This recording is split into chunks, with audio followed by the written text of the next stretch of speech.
It's the kind of synergy you feel when a coach has put in 15-plus years with a program and his players have been together season after season. That's the kind of synergy among the Lancers at California Baptist University.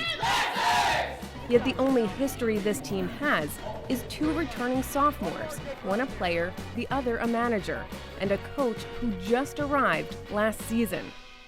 And what Jarrod Olson arrived to was a team full of seniors, hostile to his hire.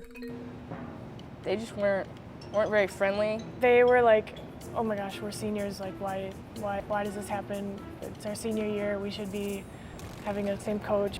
They were kind of rebellious in the beginning. We didn't know if this was the right choice, and he had lots of doubts. Olson's wife was pregnant and his son was 2 when he moved them to the opposite side of the country to accept the job. His first season at CBU was off to a shaky start, and then, in mid-December, an emergency at home. Doctors said the baby would have to be delivered early, 9 weeks ahead of the due date. You know, the whole NICU team was all around her, and they kind of whisked her by me, and they let me and Jarrod each kiss her. Felicity spent almost 2 months in hospital incubators. First couple nights were really rough.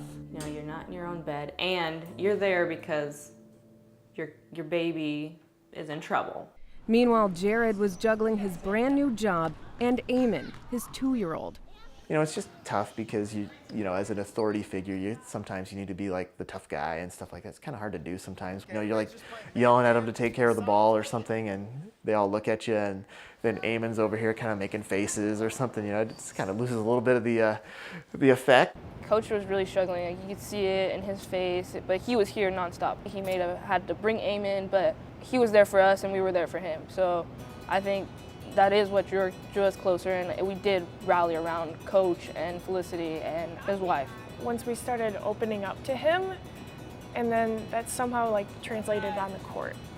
Like we played together, we meshed well, we started playing amazing. It was just like magic. The Lancers began what would become a 15-game winning streak.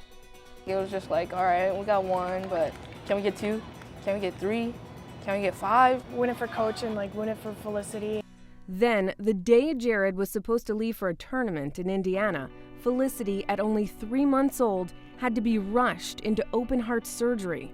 It just kind of hits you like you need help, and you cannot do this on your own. And that's always just kind of a hard thing to kind of grasp because you know you kind of feel like you're all by yourself, you know, because you don't have family there.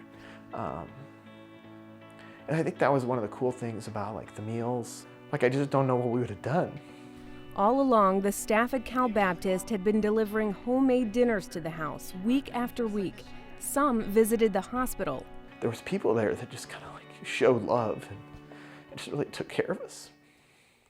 And even like his team, like they loved Eamon. They're just great with him. So even if he was at practice, I knew he was having a great time. Felicity's surgery was a success, and the Lancers ended up winning the Pac West Conference. His family was like our family. Like we were all connected. So yeah, we wanted to win for Coach. 1 year later, a new season, a new set of players. Still, that same synergy is there, because for Cal Baptist, it starts in the stands.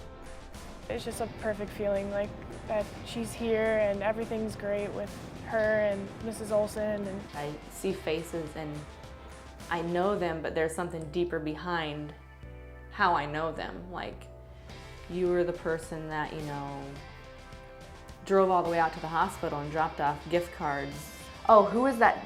That's who the chili was from, you know? I feel like I belong. We belong at CBU, and it's not just my husband's job. Like, it's kind of really a part of our life.